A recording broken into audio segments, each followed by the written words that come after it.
Hello everyone, and welcome back. For those of you joining for the first time, I say welcome once more, and today we're going to dive deep into a case that is as chilling as it is heartbreaking. I want you to imagine something for a moment. It's the middle of the night, 2:18 a.m. to be exact, and you receive a location pin from someone you love. No message, no explanation, just a tiny digital dot showing their exact whereabouts. For Jasmine Pace, that pin would be the last sign of life her mother, Katrina, ever received from her. And what that pin would eventually uncover would shock not only her family but an entire community. Before we continue, I want to hear from you. Tell me where you're watching from in the comments. Help us support this small growing channel to its first 100 subscribers.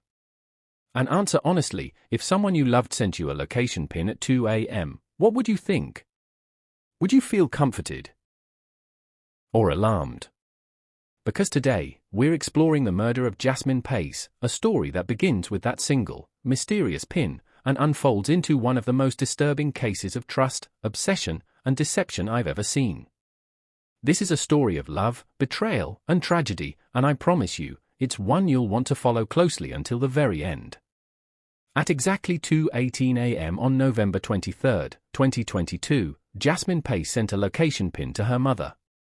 On the surface, it was a small, almost mundane action. Something meant to reassure her family. But that pin would become the key to unraveling a nightmare. Jasmine wasn't reckless. She wasn't secretive. She was dependable, thoughtful, and caring. She called her mother every single day. She cherished her family, her friends, and her fur cats, treating them like children. To those who knew her, Jasmine was the type of person who could be trusted completely. And yet, that tiny digital signal at 2:18 a.m. would mark the end of her freedom and the start of a terrifying investigation. What happened in the hours that followed inside apartment 210 would change everything. No one at the time could have known that the pin was her final act of communication, or that it would lead authorities down a path revealing obsession, manipulation, and a horrifying crime. No one could know that this tiny digital signal was her final message and the key to uncovering the truth. To understand what made this tragedy so unbearable, we need to understand Jasmine Pace herself. She was born on May 29, 2000, to Katrina and Travis Wayne Pace, and she grew into a young woman full of warmth, generosity, and dreams. Jasmine attended the University of Tennessee in Chattanooga, working hard toward her degree while maintaining daily contact with her family. She was family-oriented to her core. Her sister Gabrielle would later say, no matter how hard or how busy, she always made time for family and friends because it was the most important thing to her. Jasmine had a vision for her own future, a family of her own, children she would nurture with the same love she received. She devoted herself not only to her human family but also to her cats, her friends, and the people she cared for deeply. This closeness made her trusting. It made her generous. And unfortunately, it also made her vulnerable. As you listen, ask yourself, how would you protect someone like Jasmine if you could? Because by the end of this story, you're going to realize that her trust in others would be tested in ways she could never have imagined. And that trust is what leads us to the man she allowed into her life, Jason Chen. Jason Chen seemed ordinary at first glance. A quiet, intelligent, computer science student at the same university. To Jasmine's family and friends, he was polite, funny in small doses, and seemingly harmless. But appearances can be deceiving. Years later, classmates would reveal that Jason had a pattern. He had impersonated students online, created fake personas to get close to people, and on multiple occasions, snooped through personal belongings. To anyone who noticed these behaviors early, they might have seemed like harmless teenage quirks. But in hindsight, these were warning signs of a deep obsession, foreshadowing the dark path that lay ahead. Even in their early relationship, Jasmine's generous and trusting nature blinded her to subtle red flags. Jason's fascination with details about her life, the things she thought were private, were quietly being collected, documented, and used to control. But appearances can be deceiving.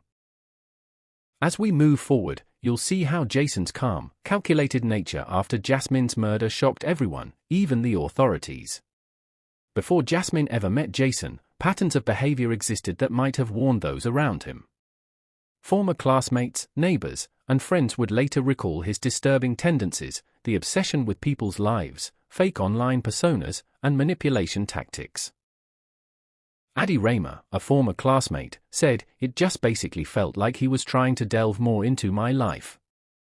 Other friends noted repeated incidents of snooping or behavior that seemed harmless at the time, but were anything but. Have you ever noticed someone acting like this? How would you have reacted?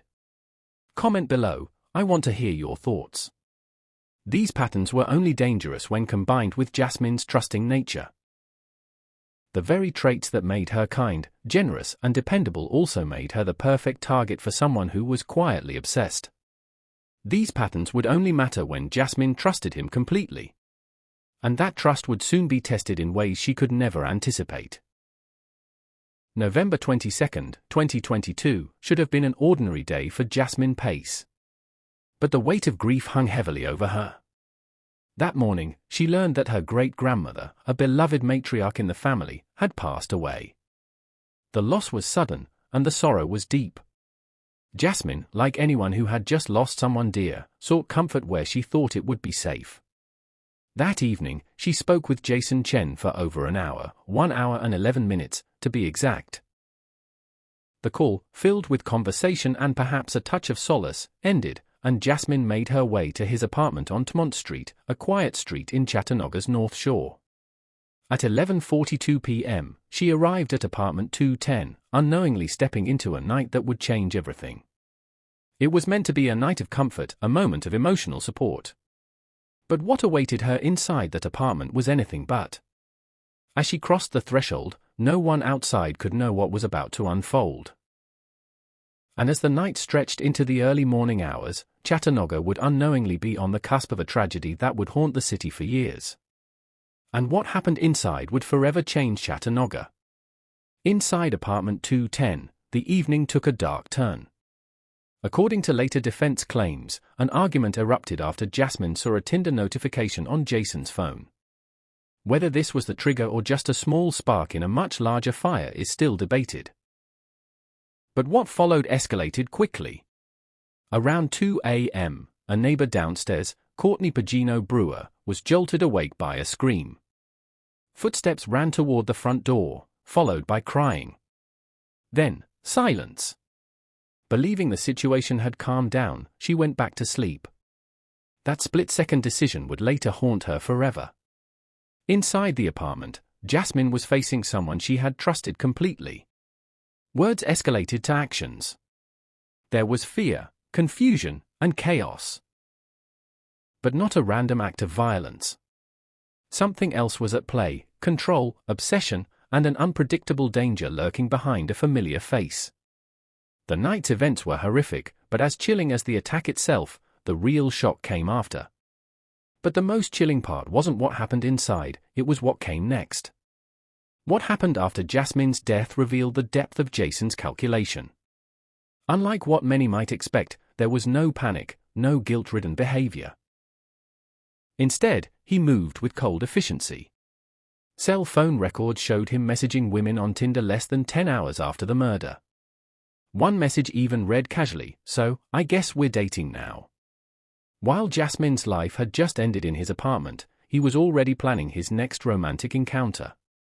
Then came the trips. Surveillance footage captured Jason at Walmart on Signal Mountain Boulevard, methodically purchasing cleaning supplies, peroxide, a bath towel, and, oddly, 2 bunches of asparagus.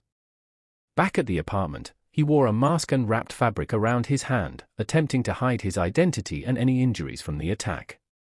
This was no crime of passion. This was premeditation and deliberate deception, a fact that would shock investigators and the jury alike. If someone could act this calmly after committing such a crime, what would that tell you about them? Comment your thoughts below, I want to know what you think.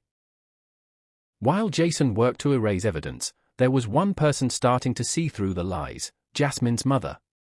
Katrina Pace was about to enter the story in a way that would completely shift the investigation. Katrina Pace was a mother who knew her daughter better than anyone. As messages continued to arrive from Jasmine's phone, claims of needing space, of visiting friends out of state, something felt off. The tone, the timing, the content, it wasn't her daughter. Thanksgiving came and went, a family tradition that Jasmine never missed, and still no genuine contact. Katrina's intuition screamed that something was wrong. Determined, she used the My Chevy app to track Jasmine's car.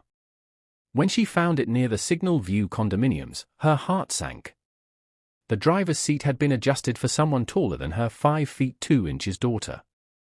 Someone else had clearly been behind the wheel. Faced with a slow-moving police response, Katrina took matters into her own hands. Using nothing but a credit card, she broke into Jason's apartment, not once, but 3 times, collecting devices, notebooks, and anything that could shed light on her daughter's disappearance. This discovery would shift the entire investigation. What would you do if you were in Katrina's shoes? Would you wait for the police or take action yourself? Comment below, I want to hear your thoughts. Katrina's courage and determination would become one of the pivotal elements that brought the case to justice. But at the same time, it would reveal the extent of Jason's deception and the true horror of what he had done. By late November 2022, the investigation had reached a crucial turning point.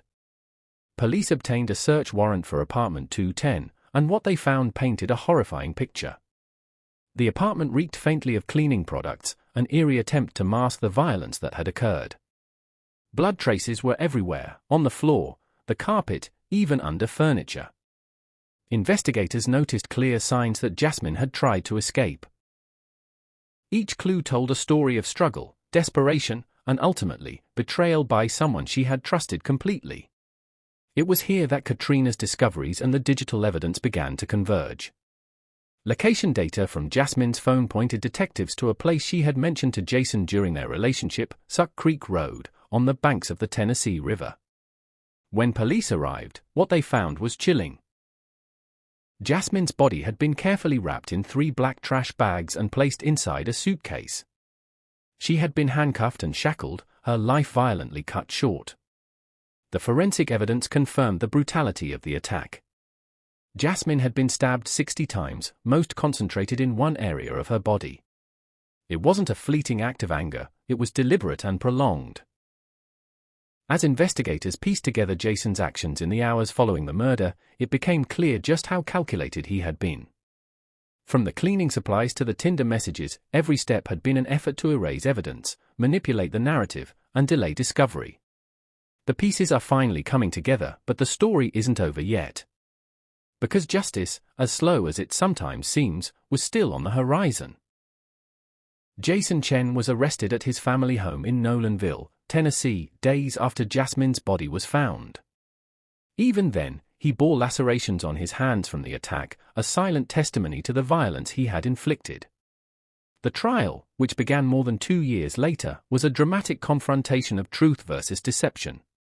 Prosecutor Cody Womp opened with a statement that left the courtroom in stunned silence. This is the suitcase in which Jason Chen stuffed the 98-pound body of Jasmine Pace. The jury was presented with damning evidence, cell phone records, social media manipulation, blood patterns, and witness testimony. Defense attorneys argued for voluntary manslaughter rather than first-degree murder, but the overwhelming weight of evidence left little room for doubt.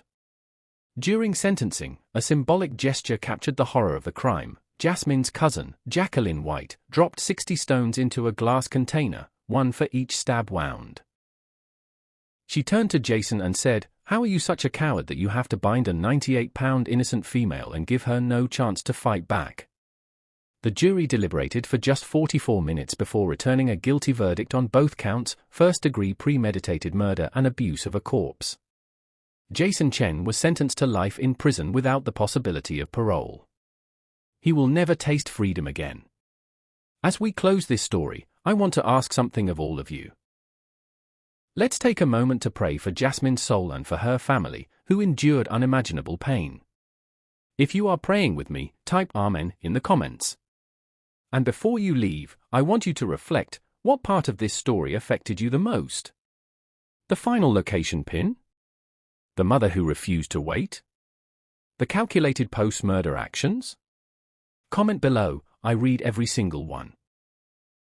If you want more investigative storytelling like this, stories that explore the truth behind headlines, consider subscribing. Because stories like Jasmine Pace's remind us how fragile life can be, how love can be betrayed, and how justice, no matter how delayed, can still prevail.